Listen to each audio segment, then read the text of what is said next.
Hello everyone. If you like what I'm doing here, please consider subscribing, liking, and commenting. It would really help the channel out quite a bit. Thank you very much.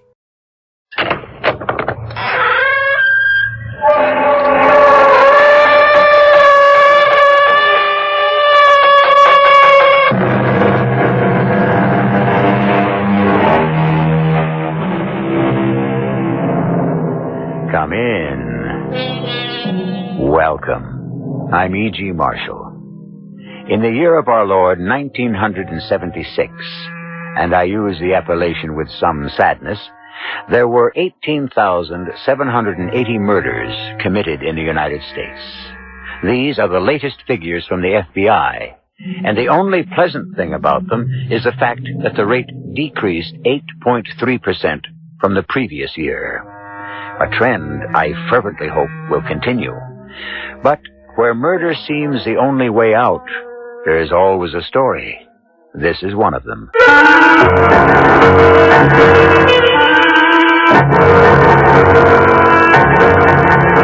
Our mystery drama, A Better Mousetrap, was written especially for the Mystery Theater by Ian Martin and stars John Beal.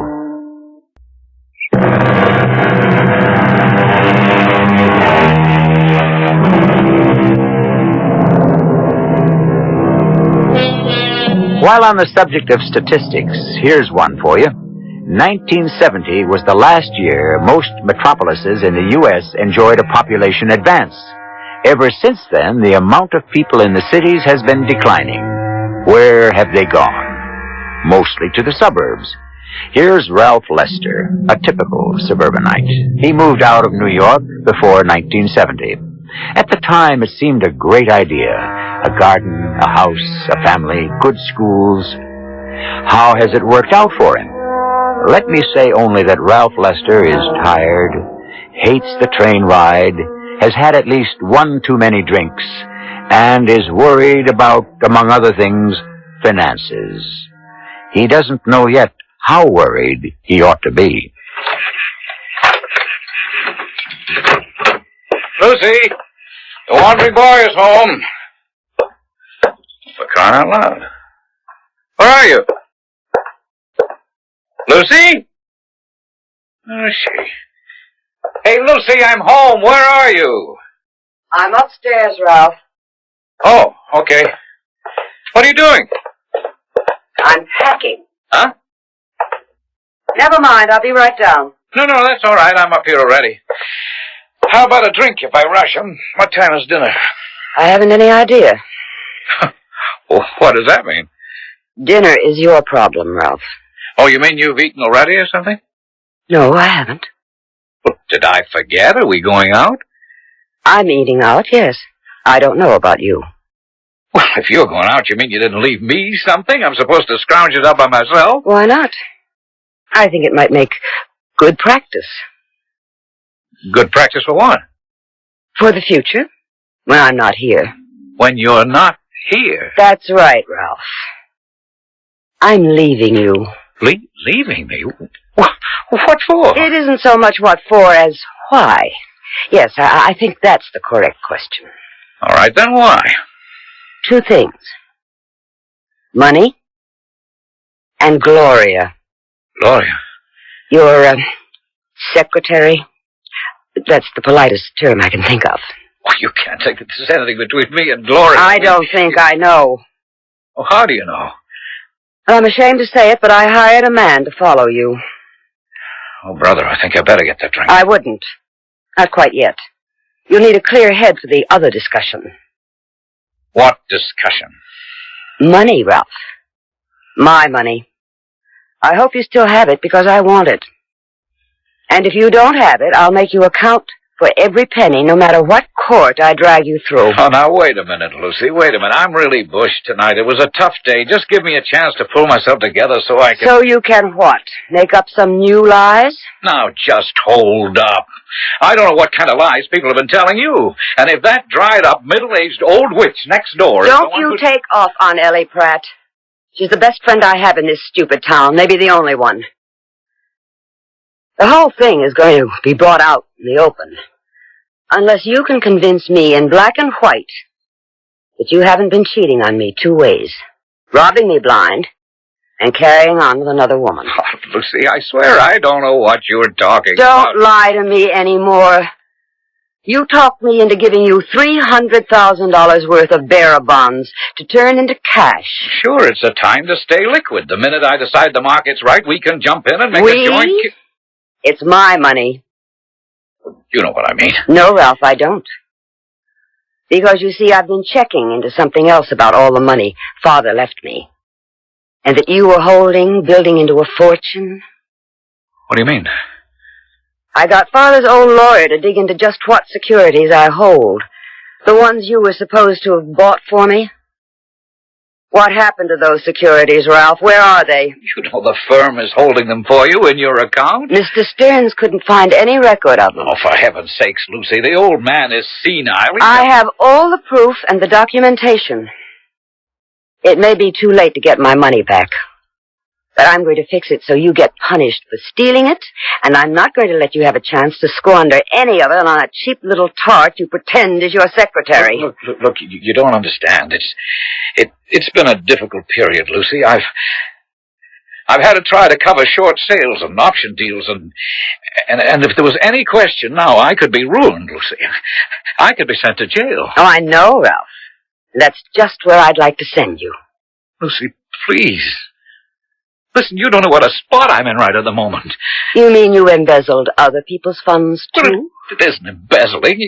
You don't understand business and the market. It's just that sometimes you have to manipulate. And now, just at the moment, just while the market turns, I'm in such terrible shape it would be the end for me. But I promise you... I wouldn't believe you whatever you told me. And I'm going to tell you, no matter what it costs me, I'm going to call the turn. I'm going to shout it out. Oh, no, you're not. Yes, just watch me. Don't think... Let go of me. What are you doing? I'm trying to shut your mouth if you... Ralph, be careful. You're choking. Lucy, are you going to ride along with me until I get out I'll of... see you in hell first. Ralph, you just... Now, it's not until you promise... Are you going to promise to button up? Lucy, if you think for one moment that I'm going to let you nail me to the wall, you get another guess coming. After all I've put up with, an older woman mewling and scolding just because you thought you had the whip hand of money, just because you...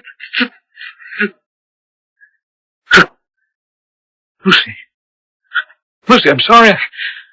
I didn't... Oh, good Lord. Lucy? Oh, no.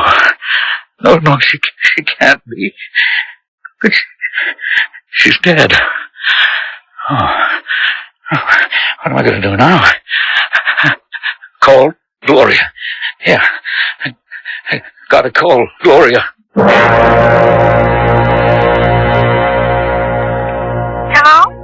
Hello? Gloria?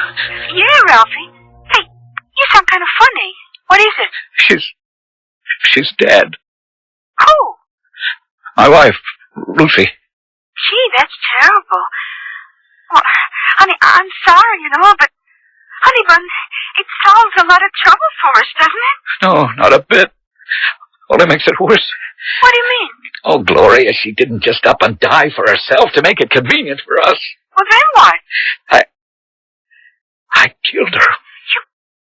You what? I didn't mean to. It was an accident. I mean, she found out about us, and I lost my head, and You murdered her? But she was threatening to scream out about us, and I wanted to keep her quiet. All I did was put my hands on her throat, and before I knew it... Ralphie, I don't want to hear any more. I'm getting out of it. You can't. Oh, no, you're in it up to your neck. You, me, how we've been kiting accounts. You can't involve me in that. Can you? Ralphie, what are we going to do? Well, I got a notion, a real crazy notion. It's the only way I can see out of it. Yeah? What is it? We'll have to kidnap her. How do you kidnap someone who's already dead? I don't mean for real, Gloria. I mean pretend to. No one else knows she's dead yet. Yoo-hoo, Lucy! Where are you, darling? Pete's sake. What is it? Ralph? That silly old Snoop L.A. Pratt from next door. I gotta hang up. Nobody home? Oh, she's in the house. For the love of Mike, she's on her way upstairs. I'll call you back. Yoo-hoo! Gloria, the woman is in the house. I'll call you right back. I know you're there. I hope I'm not interrupting anything. Oh, brother. That you, Ellie? In the flesh, not a picture. Can I come up? Oh, no, I'll be right down. Don't slip on the soap. Soap. Yeah. And you'll never know how tempted I am to invite you up here to the bathroom and drown you, Ellie.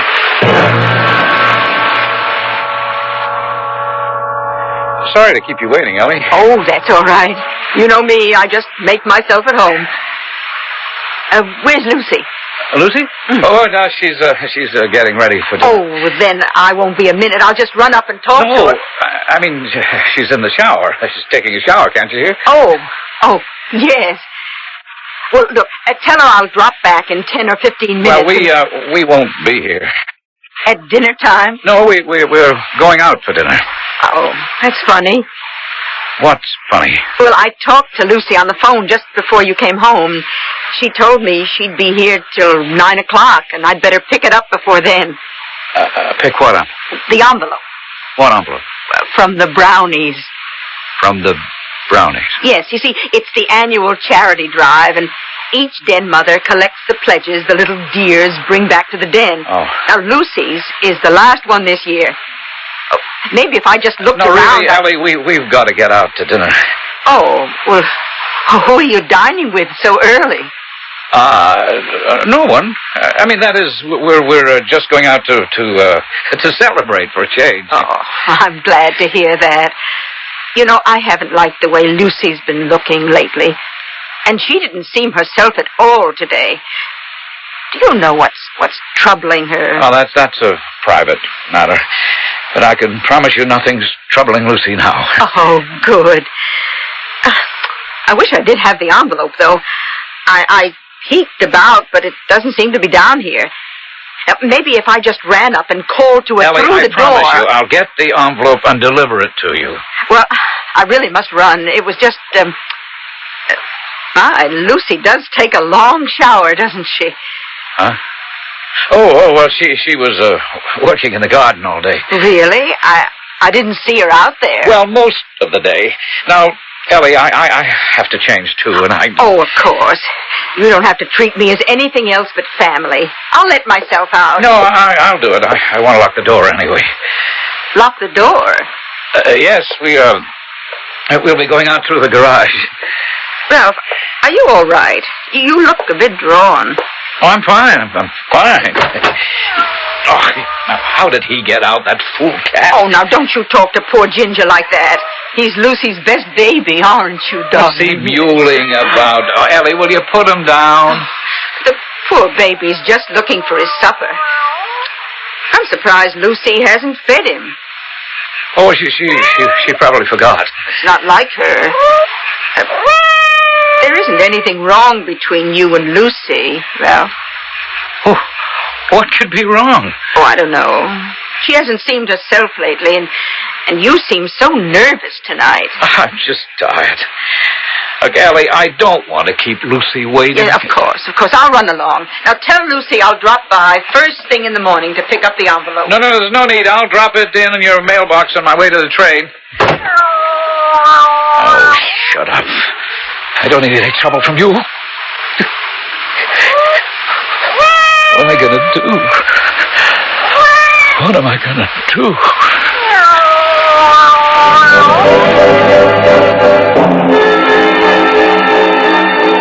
What indeed, Ralph Lester? Murder in itself is a shocking enough thing, but when you are practically caught in the act, it's enough to unnerve the strongest mind. Still, you've been quite clever keeping Ellie away. No one knows yet that Lucy is dead. You still have a chance. But, and that's the large question, how are you going to use it? I shall return shortly with Act 2.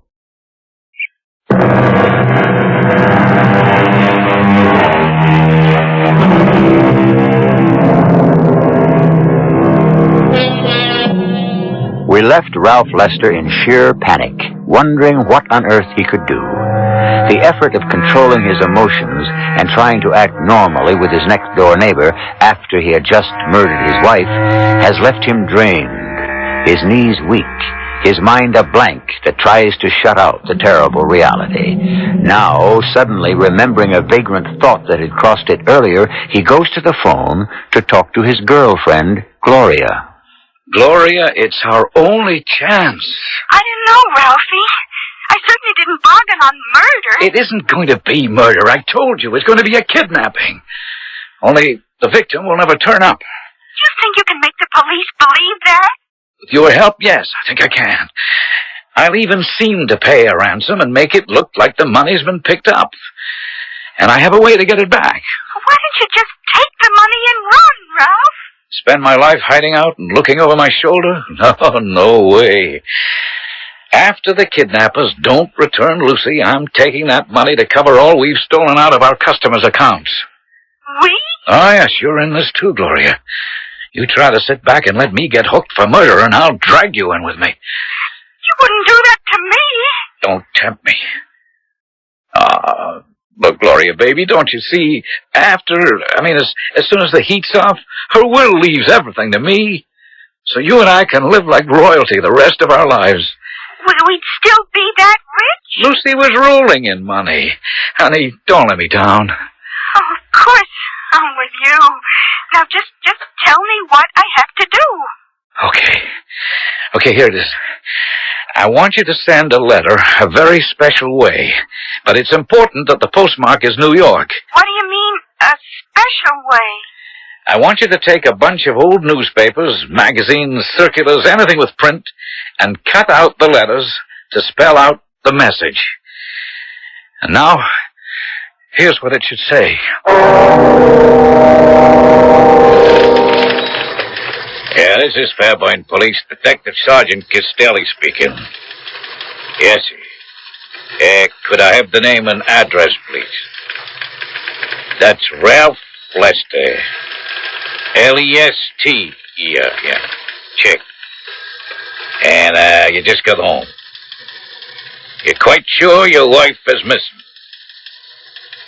Just for the record, you got back at what time? 12:05. All right. Now, try not to worry, sir. Your wife may have been scared and run to the neighbors. Yes, sir. We'll be there right away. You, want me to use the siren, Lieutenant? No, Sergeant Castelli. No sense waking up the whole community this time of night. You think this is just a false alarm, huh? The break-in? Nope. The wife? Who knows?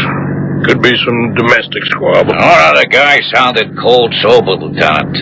And I figure you must think there's more to it than that since you hiked along. Ralph Lester's an important citizen in this town, Ricky. He pays enough taxes he could expect VIP treatment. Yeah, rich neighborhood. Yep. He's a big stockbroker in New York. And his wife was the daughter of A.B. Trumbull. Cosmetic business. Millions. It could just be she was snatched. Kidnapped? Huh? I thought you figured she just walked out. I don't figure nothing till I get all the facts. Or as many of them as I can. Better take Long Point Road. We make better time. And, Mr. Lester, when you got back from the movie, you found that the house had been broken into. And your wife was missing, huh? Yeah, that's right, Lieutenant. What movie did you see? It was at the Fine Arts Theater. Mm-hmm. And you went alone, huh? Well, it was the last night the film was going to be showing. But you and Mrs. Lester had dinner together, huh?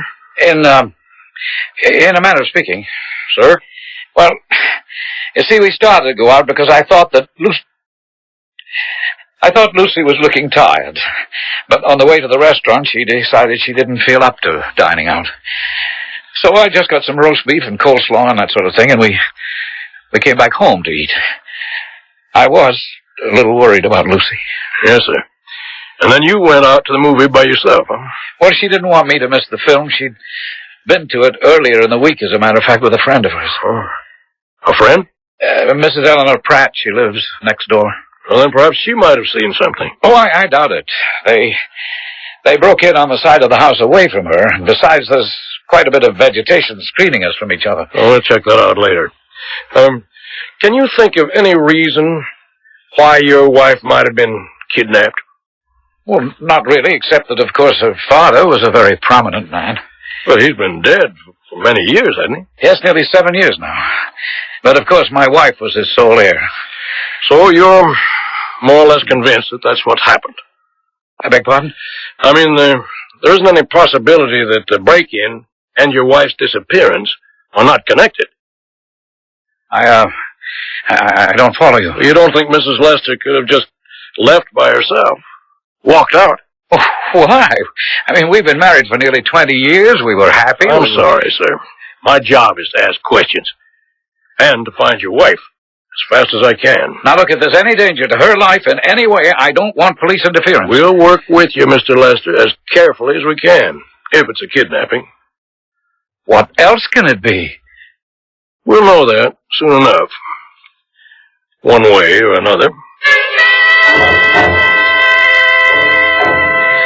Now, you say, Mrs. Pratt, it is Mrs., correct? That's right. I'm a widow. My husband died almost 10 years ago. I'm sorry. So am I. Mrs. Lester didn't say anything to you by any chance about going away? No. Why should she? Well, I thought you were the best of friends. We are, but I didn't mean that. I meant, why would she want to go away? Oh, any number of reasons. Mr. and Mrs. Lester didn't have any marital problems, did they? Well, I never heard of it. Lucy never said anything at all like that to me. I didn't say that they had. It's just something we always ask. She's a little older than him, isn't she? Yes, nearer my age. When was the last time you saw Mrs. Lester? Oh, the day before yesterday. Oh? I did run over just before dinner tonight to pick up something from her, but I didn't get it, and I couldn't see her. Why not? Well, you see, she was taking a shower, and Ralph and she were getting ready to go out. Ralph seemed to be a bit nervous and in kind of a hurry, so I didn't stay. Mm-hmm. What was it you were going to pick up? Oh, just some money for the Girl Scouts. But Ralph promised to drop it by tomorrow morning. You think Lucy was kidnapped? All the evidence points that way. But if she was, we'll all know soon enough. Or at least Mr. Lester will. Thank you, Mrs. Pratt. I don't think we'll have to bother you again.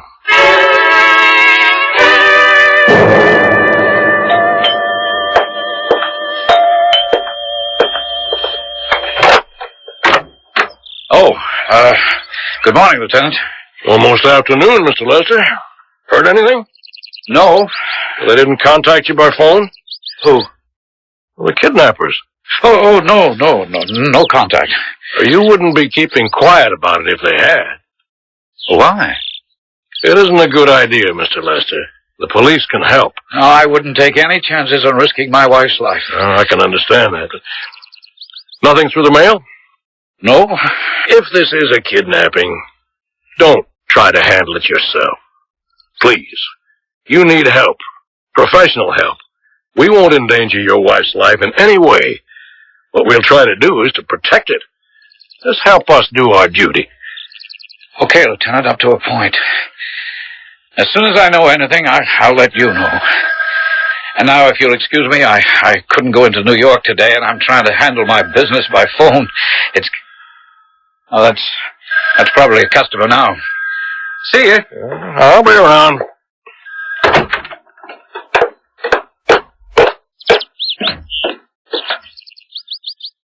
Okay, Sergeant Castelli.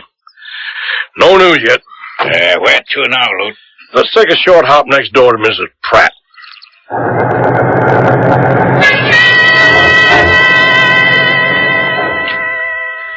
So, you got your envelope all right, Mrs. Pratt, huh? Oh, yes. Ralph must have put it in my mailbox early this morning. You look a little strange. Something troubling you? Oh, it's just something personal. And I I didn't get much sleep. I'll try not to let this bother you, ma'am. Mrs. Lester will be all right, I'm sure. Oh, I'm not worried about Lucy's disappearance anymore. At least not that way. That wasn't what kept me awake. Well, what did, ma'am? The cat. Ginger. Lucy's cat. Yowling like a little banshee. I guess she missed Lucy as much as me. Mm-hmm. What stopped you from worrying about Mrs. Lester? Oh, why, the note she'd put in the envelope. I wonder if I could see it, Mrs. Pratt. I don't know. It's rather personal. But it might have something to do with the case. I suppose it might. Well, may I see it, then? Oh, I guess Lucy wouldn't mind my showing it to you. No, ma'am. Dearest Ellie, just a scribble to say goodbye for a while. I'm going away, and I can't face anyone with why just at the moment. I suppose you've noticed that I haven't exactly been myself lately.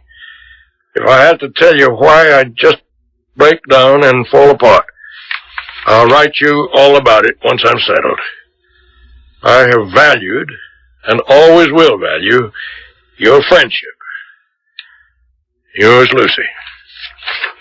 Just what would you figure this had to do with the case, ma'am? Why, it accounts for her disappearance. Does that sound like she was kidnapped? No, ma'am, it doesn't.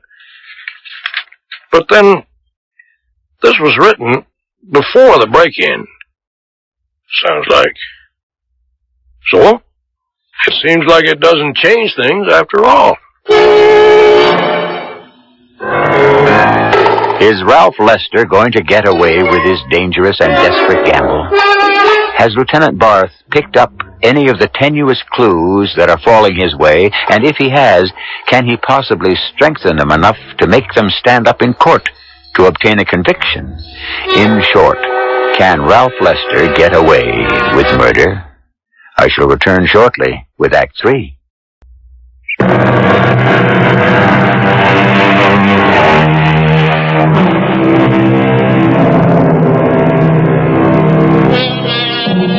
There is a very simple and totally laid out suspense to this story. Can a man who has committed a murder cover his tracks by making it seem to be a kidnapping from which the victim never returned?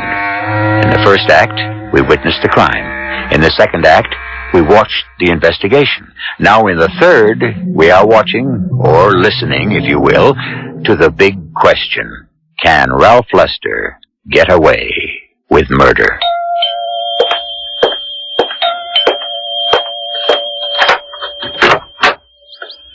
Morning, Mr. Lester. Morning, Lieutenant. Come right on in. You say you've had a communication from the kidnappers? Yes, here it is. You can read it yourself. Oh. We have Mrs. Lester. She is safe. She'll stay that way unless you refuse to pay the ransom. We want $300,000 in small bills. Nothing over a 20. You will be notified where to leave the money. Do not call in the police, or we cannot answer for the safety of your wife. This came in today's mail? Yes. So it is a kidnapping. What kind of statement is that? What else? May I see the envelope? Sure. Postmarked New York. The message pasted up with letters out of newspapers, magazines, and so on. That's pretty clever. How can we trace them? I don't know. Of course, I'll take this and subject it to latent fuming tests and blood print kits. Oh, what for? Well, we may be able to lift hidden fingerprints, find out if criminals are involved. And now we can set up an overseas team. Now, let's get this straight, Lieutenant. I don't want anyone interfering in my wife's safe return. We don't want any danger to her either. But there are things that can be done to monitor... No, sir, I want the police out of this entirely. You'll pay the ransom? I'm already making arrangements for that. How can you be 100% sure that this message isn't a phony? What? I never thought of that. Well, then let us work with you. No, I'm afraid to. All I care about is Lucy's safe return. We'll maintain a low profile, low enough not to interfere with that. The thing is, with kidnappers, you can't trust them. Lieutenant, tell me something.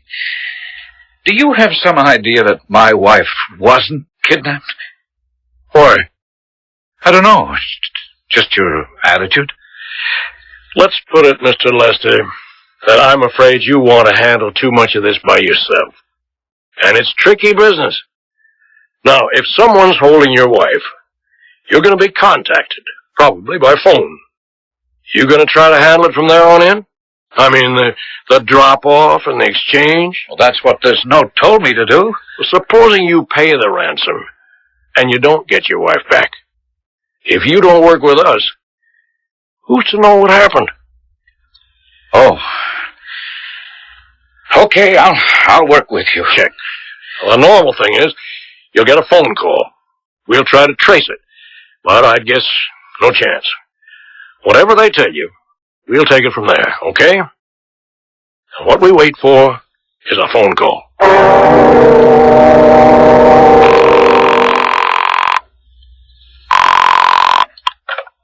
Yeah? This is Ralph, Gloria. Oh, yeah. Hi. Now, look, I'm calling from a payphone. I gotta give you some instructions, and you gotta listen close. Are you with me? Oh, sure, honey. All right, then listen. At exactly 8 p.m. this evening, I want you to go to a public phone booth and call me at my place here in Connecticut. Have enough change to put the call through from your side. Now, look, you know that sexy whisper you have? You mean like when I say, are you my big, strong baby who's going to make his mama happy? Yeah, that's it. I want you to use just that tone. Call me at exactly 8. And here's what you say.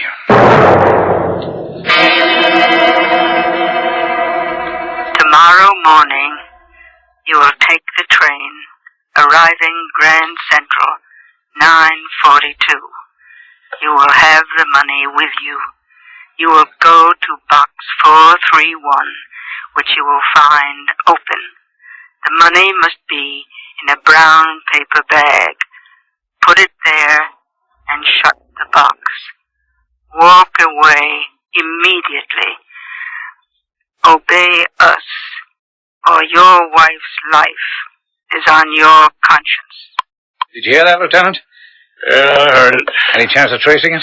None. Not long enough. Was that a man or a woman? Hard to tell with the whisper. You recognize the voice? No. What are you going to do? Well, leave the money exactly as I was told to do. And I want the police out of this. I'm not taking any chances on Lucy's life. It'd be better to have us standing by. No. You can talk us out of it, Mr. Lester, but the FBI is another story. The FBI? Well, more than one state is involved now. They have to be called in. But if they interfere, it could be my wife's life. They're very discreet. They won't move openly until your wife is returned. Or until they know they can rescue her. Well, I don't like it. Maybe I'll just call off the whole thing. Don't you want your wife back? Well, of course. Well, then you'd just better follow along the way they tell you. I don't know. I have a strange hunch that... No, I can't say it. You don't think that your wife is dead already, do you?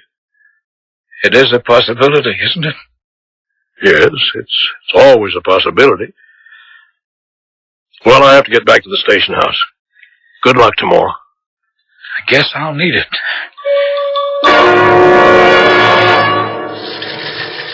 Hey, but what happened, Lieutenant? Come on back in my office out of this racket. He left the door, didn't he? Well, just as ordered.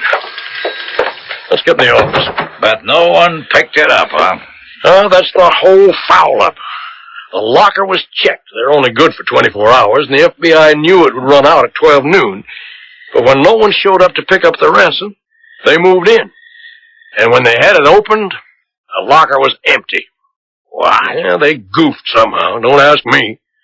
Someone managed to sneak in and pick up the dough. But Mrs. Lester hasn't been returned. Not yet. If ever. Hey, you think... Lieutenant Boss speaking. Oh, yes, Mr. Pratt. I see. Well, did you call Mr. Lester? He's not home. Well, that's strange. No. Oh. I'll tell you what. Let me come right over. Come on, Ricky. We're going over to Mrs. Pratt's. Why, what's the matter? She's having cat trouble. Cat trouble? Yeah, somebody killed her neighbor's cat.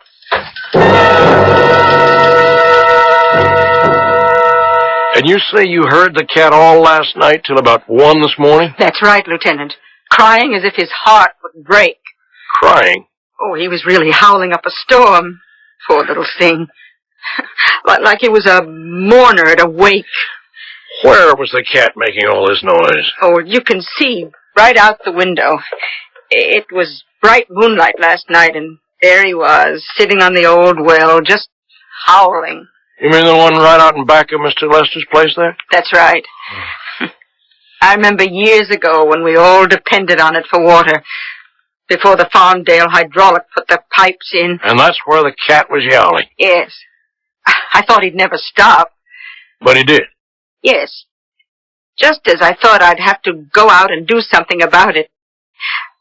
Poor little pussycat, mourning Lucy not being here. And then, this afternoon, you found the cat's body? Yes. In the bushes between your property and Mr. Lester's? Yes. Strangled? Yes. No possibility another animal could have killed him? I don't see how. There wasn't a mark on him otherwise. Who do you think would kill a cat like that, Mrs. Pratt? I don't know. There'd have to be some motive other than the fact that the poor animal was making a noise. That's what occurred to me. I think we both guessed what it was. But proving it is something else again. Would you be willing to help me? Any way I can. Do you think you could sound like the late Mrs. Lester? Well, I suppose you must know that we found her body there. Do you think that you could sound like Mrs. Lester? But why is this necessary? If Ralph killed Lucy, and you found her, and you know it, why don't you just arrest him? Well, the kidnap plot was very clever. How could we ever prove that the supposed kidnappers didn't kill her? The only way we can be sure he gets punished is if he convicts himself out of his own mouth. I think if you help, we can make him do that. Then for Lucy's sake, count me in.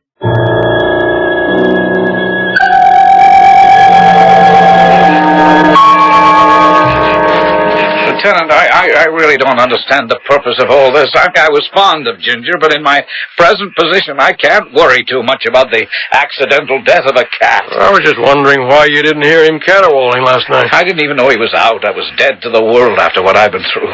You sure you didn't hear him? How many times do I have to tell you? No. Well, who do you suppose killed him? Lieutenant Barth, you should know in a country like this, animals meet accidental deaths. There are raccoons and foxes and cars and any number of ways an animal can meet an accidental death. By strangling? Is that how Ginger died? Apparently. Now, suppose you tell me why the cat picked this particular spot to howl. I'm sure I don't know. You know who we found in this well, Mr. Lester, also strangled, but about 20 hours before? Your wife. Lucy? Oh, that's awful. How did you find her? The police are not fools, Mr. Lester. And you're not so smart. Ever since you killed her, you left a trail of clues. I didn't kill her. You'll never prove that. Then who did? The kidnappers, of course. They never intended to let her go. What kidnappers? Try and prove there weren't any. I can do that for you, Lieutenant. What? What did you say? Who? It's me, Ralph. Lucy. But it can't be. You're dead. How can you be so sure? Because I killed you. I killed you myself. You were dead before I threw you in the well. Not quite dead, Ralph. Kept alive long enough to convict you and make you and Gloria pay for my death. Now that you have convicted yourself out of your own mouth, I can rest at peace.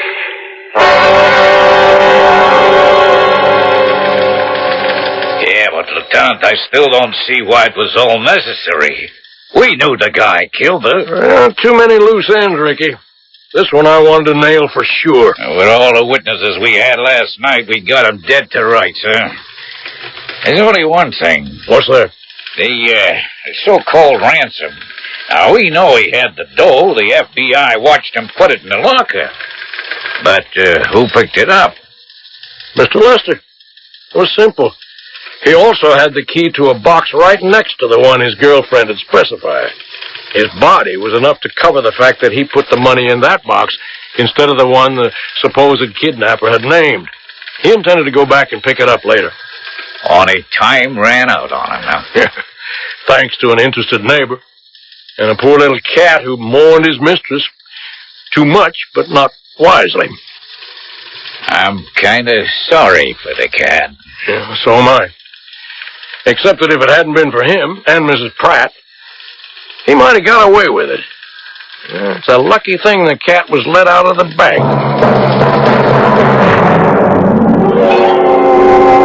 The best laid plans of mice and men, etc., etc. But then mice are notoriously unlucky where cats are concerned. And any man that marries an older woman for her money is scarcely a lion. Ralph Lester was a mouse who tried to roar, but didn't quite have the native ability or cleverness. He ended up in his own mousetrap, and deservedly so. I'll be back shortly.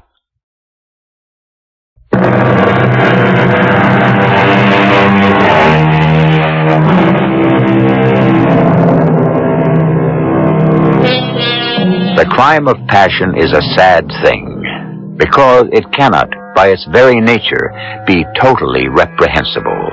But when human nature has taken its course to the ultimate end, any concealment or attempt to escape consequences is indefensible. Thanks to Lieutenant Barth's handling of the case, no judge or jury on record could do less than to give Ralph Lester the full sentence he deserved. And for Gloria, who had been an accessory, if not before, at least after the fact, she was lucky to escape with a long term on probation. Our cast included John Beal, Joan Lovejoy, Ian Martin, and Bryna Raeburn. The entire production was under the direction of Hyman Brown. This is E.G. Marshall inviting you to return to our Mystery Theater for another adventure in the macabre. Until next time, pleasant dreams.